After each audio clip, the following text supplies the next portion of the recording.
Dr. Hillary, you have had sight of some really concerning WhatsApp messages which are being shared amongst doctors and staff on the NHS front line. It's a group chat between 13,000 doctors who work on the front line and in primary care, and they're sharing their concerns about the NHS, what they see, their experiences. There are thousands of these posts, and I've just picked 3 of them here as examples, and they are very worrying.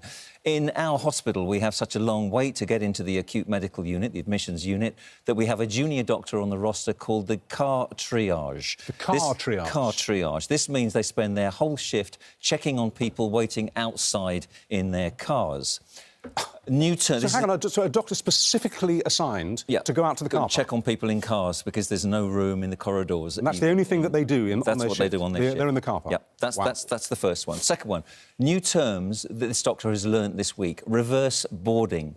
The term used to explain the process of kicking a patient out of a resus cubicle space in emergency care and placing them on a corridor so that a more critical patient can take their place. Today, we did this so a patient could die anywhere other than in the corridor. Good God.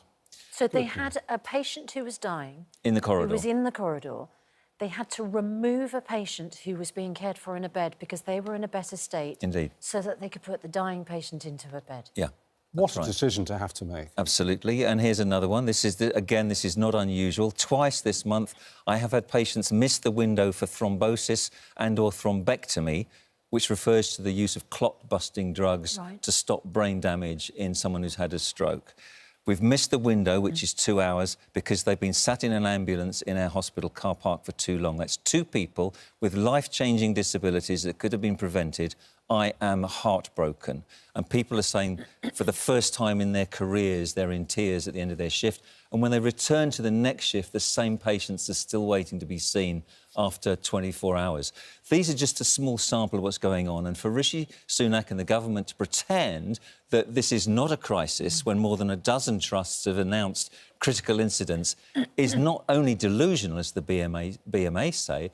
I would say that at the very best, it's ill-informed misjudgment. At the very worst, it's total irresponsibility and incompetence. If you were at the press... I've never known anything like this in If you were at the press conference today and you sat patiently and listened to the speech about mathematics and the importance of maths in schools up to the age of 18, etc., what would be your first question to the Prime Minister? My first statement would be that maths is certainly important to the Prime Minister because 1, 2, 3, 4, 5, 6, 7 million people are on NHS waiting lists today.